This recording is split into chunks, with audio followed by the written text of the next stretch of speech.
আজ আমরা একটি ডিজিটাল মাল্টিমিটারের ব্যবহার দেখব। তাছাড়া এই মিটারকে আমরা অ্যাভোমিটারও বলে থাকি, কারণ অ্যাভোমিটার বলার কারণটাগুলি আমাদের এখানে অ্যাম্পিয়ার এবং ভোল্টেজ এবং আমাদের রেজিস্ট্যান্স মানে ওহম পরিমাপ করা যায়। তো আমরা এই মাল্টিমিটারটা এখন আমাদের অফ মোডে আছে। তো আমাদের এখানে পরবর্তী মোড হলো আমাদের এসি ভোল্টেজ, যেখানে আমাদের রেঞ্জ 750 পর্যন্ত আমরা এসি ভোল্টেজ মেজার করতে পারবো। তো আমাদের যদি এসি ভোল্টেজ মেজার করতে হয় তাহলে আমাদেরকে এই সিলেক্টেড নবটা আমাদের এখানে একটা কি খাস কাটা আছে, এখানে আনতে হবে এসি ভোল্টেজ ঘরে। এবং আমরা যদি ডিসি ভোল্টেজ মাপতে চাই তাহলে আমাদের অবশ্যই ডিসি ভোল্টেজের ঘরে এখানে ডিসি সিম্বল দেওয়া আছে, যেমন আমরা জানি ডিসি ডাইরেক্ট কারেন্ট, এখানে আমাদের ডিসি সিম্বল দেওয়া আছে। তো আমাদের এখানে ডিসি ভোল্টেজ মাপতে পারবো। পরবর্তী ঘরটায় আমাদের দেওয়া আছে আমাদের এসি কারেন্টের আমাদের এখানে সিম্বলটা দেওয়া আছে। এখানে আমরা সর্বোচ্চ 10 এম্পিয়ার পর্যন্ত মাপতে পারবো এই মিটার দিয়ে। আর তারপর ঘরটা আমাদের দেওয়া আছে আমাদের ডিসি কারেন্টের ঘর। তো এটার মাধ্যমে আমরা ডিসি কারেন্ট মাপতে পারবো। এছাড়া আমাদের মিটারটার মাধ্যমে দেওয়া আছে আমাদের ওহমসের ঘর, আমরা রেজিস্ট্যান্সও পরিমাপ করতে পারবো। এবং এই মিটার দ্বারা আমাদের কন্টিনিউটি টেস্টের একটা আমাদের সিগন্যাল দেওয়া আছে, কন্টিনিউটি পরিমাপ করতে পারবো। আর আমাদের এখানে আমাদের অতিরিক্ত হিসেবে এই মিটারটা আমাদের কি ক্যাপাসিটরও পরিমাপ করার অপশন দেওয়া আছে। তো এখন আমরা কিভাবে মেজার করব? তো আমাদের মেজার করতে হলে এখানে আমাদের 3টি নব দেওয়া আছে। আমাদের এখানে দেওয়া আছে অ্যাম্পিয়ার, আরেকটা হচ্ছে কমন, আরেকটা হচ্ছে কি ভোল্টেজ। আচ্ছা, এখানে আমাদের সিম্বল দিয়ে বোঝানো হচ্ছে যে এখানে আমাদের কমন গড়ে যে কোনো একটা কমন রাখতে হবে আমাদের কেবল। তো আমাদের এখানে কেবল একটা নিলাম, কেবলের একটা পয়েন্ট আমাদের কি থাকবে কমন, যে এখানে আমরা কি ব্ল্যাকটাকে আমরা কমন হিসেবে রাখলাম। আচ্ছা, তো এখানে আমার মিটারটা এখন অফ মোডে রাখি। আর আমরা যদি ভোল্টেজ মেজার করতে চাই অবশ্যই আমাদেরকে কী করতে হবে, আমাদের রেডটাকে আমাদের ভোল্টেজের ঘরে ইউজ করব। তাহলে এই মিটার দিয়ে আমরা এখন ভোল্টেজ পরিমাপ করতে পারবো। আচ্ছা, এখন আমরা এসি ভোল্টেজে মাপবো। এসি ভোল্টেজে তাহলে আমরা 750-এর স্কেল নিই। এখানে দেখা যাচ্ছে যে আমাদের কি এসি দেখাচ্ছে এবং ভোল্টেজ কি বি দেখাচ্ছে। যদি আমাদের এসি দেখায় এবং ভোল্টেজ বি দেখায় এবং এখানে যদি আমাদের কমন এবং আমাদের ভোল্টেজের গড় ঠিক থাকে, এইগুলো চেক করার পর আমরা এসি ভোল্টেজ মেজার করতে পারবো। তো এখানে আমাদের 3 পেজ কানেকশন দেওয়া আছে। তো আমাদের 3 পেজ কানেকশনে আমাদের ভোল্টেজ কত আছে আমরা এখন নবগুলো দিয়ে আমরা একটু দেখি, মেজার করে দেখি।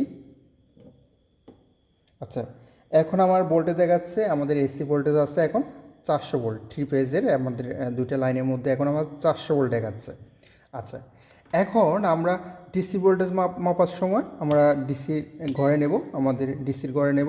দেখা যাচ্ছে যে এখানে কি ডিসি লেখা আছে এবং এখানে কি ভোল্টেজ লেখা আছে। তো আমাদের এবং এখানেও দেখা যাচ্ছে ডিসি ভোল্টেজ। তো এইভাবে আমরা ডিসি ভোল্টেজ মেজার করব। আচ্ছা, এখন আসি আমরা এসি কারেন্ট কীভাবে মেজার করব। তো একটু বলে রাখি, এসি কারেন্ট মেজার করার ক্ষেত্রে আমরা এভাবেও ব্যবহার করতে পারি, কিন্তু আমাদের এভাবে ব্যবহার করলে আমাদের কি মিলি অ্যাম্পিয়ার পর্যন্ত ব্যবহার করতে পারবো এসি। কিন্তু আমাদের সবচেয়ে বেটার হলো আমাদের এসি কারেন্ট মেজার করার সময় অবশ্যই আমাদের এখান থেকে কর্ডটা খুলতে হবে।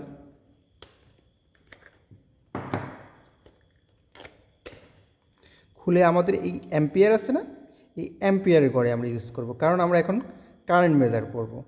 তা আমাদের কারেন্ট মেজার করলেও এখানে আমরা 10 এম্পিয়ার পর্যন্ত আমরা কারেন্ট মেজার করতে পারবো। আর কমনটাও আমাদের নিউট্রালটা এখানে কমনে থাকবে।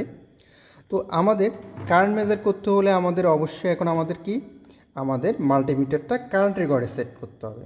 তো আমরা এখন এসি কারেন্ট মেজার করব। আমরা এসি কারেন্ট মেজার করলে আমরা এখানে 10-এর ঘরে দিলাম এবং এসি কারেন্টের অপশানে দিলাম। আর বলে রাখি, এখানেও কি এসি উঠলো এবং অ্যাম্পিয়ার উঠলো, মানে এখন আমরা কারেন্ট মেজার করব। তো আমরা জানি কারেন্ট মেজার করা হয় সিরিজ সার্কিটে, মানে আমার সবসময় কি লোডের সাথে আমাদের কারেন্টটা সিরিজে অ্যাড করতে হবে। তো এখানে আমরা একটু সিরিজে অ্যাড করি। আমাদের এখানে আমরা একটা সিরিজ বোর্ড নিলাম বা একটা লোড নিলাম। এই লোডটা আমাদের জানি সবসময় কি আমাদের একটা পজিটিভে থাকবে আর একটা কি থাকবে, একটা নেগেটিভ। নেগেটিভ ইউজ করলাম আমরা, তাহলে আমাদের এটা কি ইউজ করতে পারি। তাহলে আমরা লোডটা হলো। এখন এই লোডটাকে আমরা কি করতে হবে, সিরিজে করতে হবে, কারণ আমরা সরাসরি প্যারালালে ইউজ করতে পারবো না। সেজন্য আমরা সিরিজে ইউজ করার আমরা নিয়মটা কি, আমরা জানি সিরিজ সার্কিটে কারেন্ট চলাচলে একটি মাত্র পথ থাকে। তো এখানে নিউট্রালটা আমরা আর্থিং বা নিউট্রালটা আমরা এখানে ইউজ করলাম, নিউট্রাল থাকলো।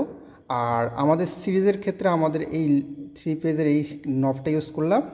আর এখানে লাইন হিসেবে আমরা এই নবের সাথে আমরা ইউজ করি, তাহলে আমরা এসি কারেন্টটা আমরা এখন পাবো। তাহলে এখানে আমরা এসি কারেন্ট এখন সিরিজ সার্কিট হিসেবে কাজ করতেছে। আচ্ছা,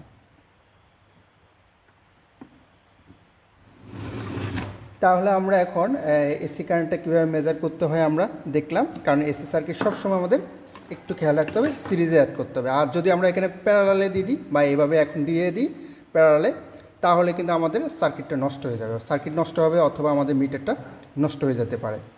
তো আমাদের সবসময় এটা খেয়াল রাখতে হবে যে এসি কারেন্ট সবসময় সিরিজ ইউজ করতে হবে, সেটা লোডের সাথে। এখন আমরা দেখব মিটারের কন্টিনিউটি টেস্ট। তা আমরা মিটারের কন্টিনিউটি টেস্ট করার ক্ষেত্রে অবশ্যই আমাদের কন্টিনিউটি ঘরে নিতে হবে। এখানে দেওয়া আছে কন্টিনিউটি, এখানে মেজার করতে হয়। তা আমরা মিটারের নবটা খুলে আমরা এখানে আবার সিলেক্ট করব কন্টিনিউটি ঘরে। আচ্ছা, এই কন্টিনিউটি ঘরে সিলেক্ট করার পর আমাদের আবার এই নবটাকে এখন আমাদের কন্টিনিউটি ঘরে সিলেক্ট করতে হবে। এখানে দেওয়া আছে, দেখা যাচ্ছে একটা চিহ্ন আসতেছে কন্টিনিউটি। আচ্ছা, কন্টিনিউটি টেস্ট এখন আমরা একটা বাল্বের, এই বাল্বটার কন্টিনিউটি মানে এই বাল্বটার এই যে ফিলামেন্ট আছে, মানে এখান থেকেই অ্যাড হয়ে এই ফিলামেন্টটা হয়ে আবার কি এখানে ঠিক আছে কিনা, পাওয়ারটা আছে মানে সম্পূর্ণ লাইনটা আছে কিনা বা ফিলামেন্টটা ভালো আছে কিনা, সেটা আমরা মেজার করতে পারবো। যেমন এখানে আমরা কি ইউজ করলাম, হ্যাঁ, এখন আমরা যদি শর্ট করে দিই কন্টিনিউ পাচ্ছে, আর যদি না করি কন্টিনিউ পাচ্ছে না। তা আমরা এখানে ইউজ করে বাল্বটা কিন্তু আমাদের সম্পূর্ণ কি কন্টিনিউটি পাচ্ছে, একটা কি আওয়াজ হচ্ছে, এবং এই রেজিস্ট্যান্সও দেখাচ্ছে কত, আমাদের একটা 37.6, আমরা একটা 37.5 যা একটা দেখাচ্ছে, এবং কি এটা কন্টিনিউটি আওয়াজ পাচ্ছে, একটা আওয়াজ দিচ্ছে। আর আমরা একটা এখন খারাপ বাল্ব নিয়ে দেখি, এটা কি আসলে কি ভালো না খারাপ, সেটা আমরা একটু মেজার করি কন্টিনিউটি টেস্টের মাধ্যমে। তা আমরা জানি কন্টিনিউটি টেস্টের ক্ষেত্রে আমরা জানি যদি শর্ট থাকে সেটা একটা সিগন্যাল দিবে, মানে লাইন যদি ঠিক থাকে ওকে। তো আমরা এখানে দিলাম, আর এখানে আমরা ইউজ করি, দেখাচ্ছে কি আমাদের কি কিছু দেখাচ্ছে না, মানে এটা ওপেনে আছে, মানে এটা ভিতরে তারটা ওপেন, মানে নষ্ট হয়ে গেছে, সেজন্য আমার সম্পূর্ণ ওপেন হিসেবে কাজ করতেছে, এবং এটার কোনো কি রেজিস্ট্যান্সও দেখাচ্ছে, আনলিমিটেড রেজিস্ট্যান্স দেখাচ্ছে। সেজন্য এই লাইটটা এখন আমাদের নষ্ট, সেটা আমরা কন্টিনিউটির মাধ্যমে মেজার করতে পারতেছি। অথবা এই একটা পিউজ, আমাদের ছোটো একটা পিউজ, এটা কি আসলে ভিতরে পিউজটারটা আছে কি না, সেটা আমরা কীভাবে বুঝবো, যদি আমাদের এখানে আমরা দুইটা বাটনে ধরে, দুইটা প্রান্তে ধরে যদি আমরা দিই, যেমন এখানে কি আমাদের কন্টিনিউটি দেখাচ্ছে, এখানে রেজিস্ট্যান্স হালকা দেখাচ্ছে, একটা আমাদের ফিউজ তো রেজিস্ট্যান্স হালকা থাকবেই, স্বাভাবিক একটা কিছু থাকবে, 0.3 আমাদের ওহম আছে। তো তাহলে এই আমাদের ফিউজটা ভালো, আমাদের সেটার কন্টিনিউটি দেখাচ্ছে। তাহলে আমরা এই কন্টিনিউটি টেস্টের মাধ্যমে আমরা একটা মিটার, আমাদের একটা লোড বা একটা পিউজ বা যেটাই বলি, সেটা ভালো না খারাপ সেটা আমরা মেজার করতে পারবো। আচ্ছা, এখন আমাদের রেজিস্ট্যান্স কীভাবে পরিমাপ করতে পারি, আমরা কন্টিনিউটির মাধ্যমে রেজিস্ট্যান্স পরিমাপ করতে পারি, অথবা আমাদের সবচেয়ে বেটার আমরা এইভাবেও যদি আমাদের স্কেল ঘরে দেওয়া থাকে, যেমন এখানে 400 ওহম স্কেলে দিয়ে রাখলাম, সেখানে নিয়ে আমরা যদি দুইটা ধরে আমাদের একটা বাতির আমাদের ওহম কত, যেমন এখানে আমাদের দেওয়া আছে কি 38.2 ওহম, তাহলে এই বাতিটার ওহম আমরা রেজিস্ট্যান্স করতে পারবো, পরিমাপ করতে পারবো। তো আশা করি আপনারা এই মাল্টিমিটারের ব্যবহারটা শিখলেন। তো আমাদের এই মাল্টিমিটারের ব্যবহারটা জানা খুব, একজন ইলেকট্রিক্যাল ইঞ্জিনিয়ার বা ট্রিপল ইঞ্জিনিয়ার হন না কেন, এই মাল্টিমিটারের ব্যবহারটা খুবই কি আমাদের জন্য খুবই ইম্পর্টেন্ট। তো আশা করি যদি উপকৃত হন অবশ্যই আমাদের কমেন্ট বক্সে জানাবেন। আর আমাদের চ্যানেলের ভিডিওগুলো পেতে অবশ্যই আপনারা আমাদের চ্যানেলটি সাবস্ক্রাইব করবেন, কারণ সাবস্ক্রাইব করলে আমাদের ভিডিওগুলো আপনারা খুব সহজে পাবেন। আর আমাদের ভিডিওগুলো পেতে আপনারা আমাদের চ্যানেলের গিয়ে আমাদের প্লে লিস্টের টেকনিক্যাল বিষয় বা ইলেকট্রিক্যাল বিষয়ের যে একটা আমাদের আলাদা একটা প্লে লিস্ট খুলবো, ওইখানে গেলে আমাদের সম্পূর্ণ ভিডিওগুলো আপনারা পাবেন। তো সবাই ভালো থাকবেন, সবাইকে ধন্যবাদ।